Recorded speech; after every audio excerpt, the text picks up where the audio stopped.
All right, Shalom. I want to begin by giving all praise, honor, and glory to Yahweh, Bahashem Yahweh Shai. Double honors to the apostles and elders of Great Millstone.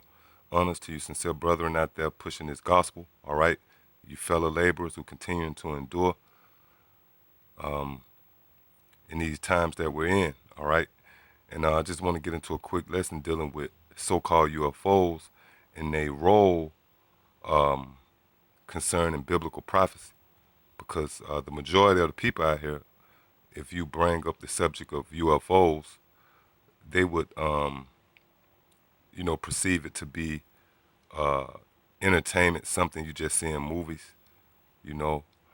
But the reality is these so-called UFOs is a reality, all right, which we, the men who understand these scriptures through the spirit and power of Yahweh Ba'ashem Yahweh Shai, we understand these UFOs to be IFOs, identifiable flying objects.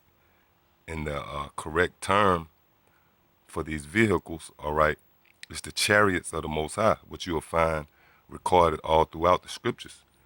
And when the one who the world ignorantly called Jesus Christ makes that majestic return, he's going to return with the innumerable amount of so-called UFOs, all right? And over the last maybe 15 years, even into this present time, there's been more sightings of these so-called UFOs, all right? And the government, the top elites, these presidents, they very well know that these so-called UFOs is the chariots of the Most High, all right? And there's plenty of files, all right? You got Bill Clinton, who have showed a certain interest in UFOs, and pretty much all these presidents, and even Ronald Reagan came out in a speech. I think it was in 1981, and he pretty much went all into it. All right, because these top elites, they know the Bible. All right, the average peon out here walking around, they don't understand pretty much the big picture. All right, they're only, you know, geared to whatever the media tell them or whatever the government get them to eat. All right, they eat up whatever the government give them. But there's a certain upper echelon, if you will, people out there that understand that these so-called UFOs is the chariots of the Most High, and they know that one day the Lord is going to return with these so-called UFOs, and they know that they're going to have to go to war, as it is written in the scriptures. All these different nations, they're going to come together and fight against the Lord and these so-called UFOs. Perhaps we need some outside universal threat to make us recognize this common bond. I occasionally think how quickly our differences worldwide would vanish if we were facing an alien threat from outside this world. And yet I ask you, is not an alien force already among us? What could be more alien to the universal aspirations of our peoples than war and the threat of war? I think maybe I'd answer it this way. I keep, in my frustration sometimes, actually, if you count some of the things going on in smaller countries and all, there have been about 114 wars since World War II.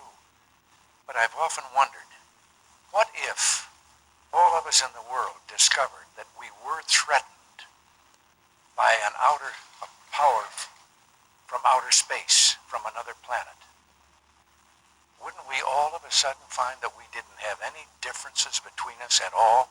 We were all human beings, citizens of the world, and wouldn't we come together to fight that particular threat? Yeah, so like what you just saw in the clip, Ronald Reagan expressing his concern for, an outer presence a presence from the heavens or from outer space, if you will, if it was to descend on the earth, that all the nations should come together and fight against that presence. All right. And that's found in the scriptures. Okay. Which is going to happen. All right. This is Second Ezra chapter 13 and verse 3. And I beheld, and lo, that a man waxed strong with the thousands of heaven, and when he turned his countenance to look, all the things trembled that were seen under him. Yeah, and that's dealing with who the world ignorantly called Jesus Christ, which is his name is Yahweh Shah. He's going to return with all the hosts of heaven, which are the so-called UFOs, and everything under him is going to tremble.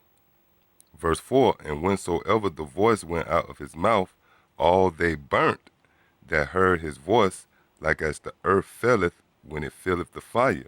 And after this I beheld, and lo, there was gathered together a multitude of men out of number from the four winds of the heaven to subdue the man that came out of the sea. But I beheld, and lo, he had graved himself a great mountain and flew upon it. Yeah, and that great mountain is a UFO. All right. The prophet Ezra was explaining to the best of his ability the vehicle which the Lord was flying on. All right. Verse 7, but I would have seen the region or place whereof the hill was graven, and I could not. And after this I beheld, and lo, all they which were gathered together to subdue him were so afraid, and yet durst fight. Yes, yeah, so all these other nations, when they behold the Lord coming back with these so-called UFOs, they're going to be afraid, but they still going to fight against the Lord. All right.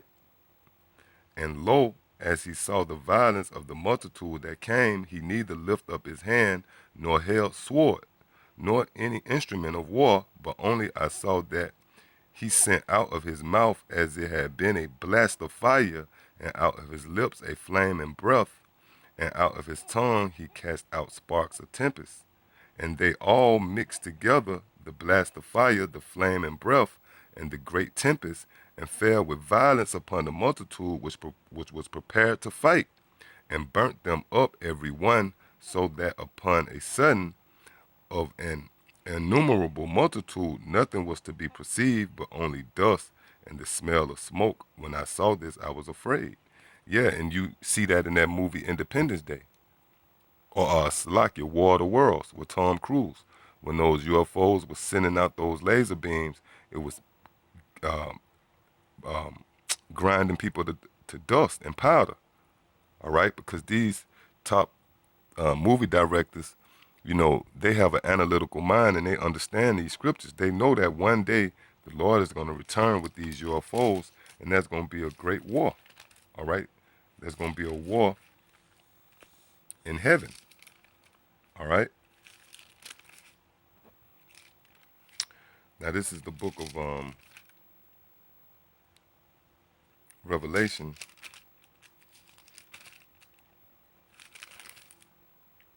chapter 12.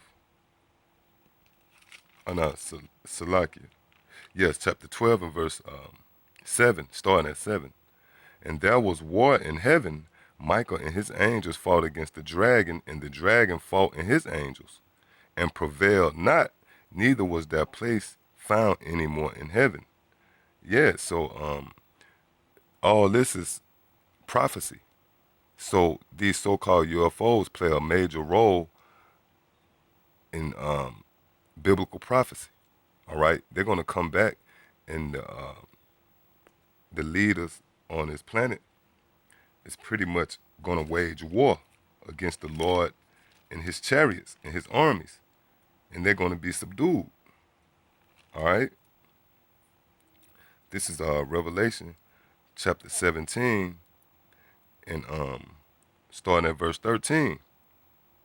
I start at verse 12. And the 10 horns which thou sawest are 10 kings, which have received no kingdom as yet, but receive power as kings 1 hour with the beast. Yeah, and it's dealing with the whole structure of NATO and the EU. All right, this one world power.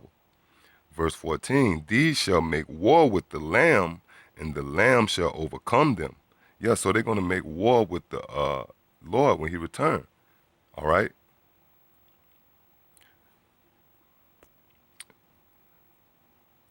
For he is the Lord of lords and King of kings, and they that are with him are called and chosen and faithful. Yeah, and these chariots are going to come with the Lord. All right? See, because when you read the scriptures, it's not going to tell you UFOs. It refers to UFOs as chariots, all right, or either clouds. That's why when you read in the Exodus of our people from Egypt, they was led by a pillar of fire by night and a cloud by day. And that was the Lord leading them by way of a UFO. And as you see this bright beam that's coming out of the UFO, this how the people was able to see their way through that wilderness. All right? Because back then there was no street lights. That wilderness was very dark, and the chariot gave off that light. All right?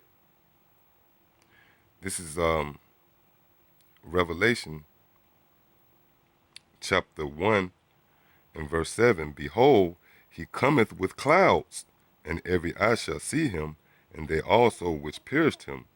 All kindreds of the earth shall wail because of him. Even so, so be it. Yeah, so scripture tells you that the Lord is coming with clouds, and every eye shall see him, and they shall wail over him. Wail means to weep. Why are they going to weep? Because the Lord is going to be doing damage when he come back with those clouds, which are indeed so-called UFOs. All right? Now this is the book of Psalms, chapter 104.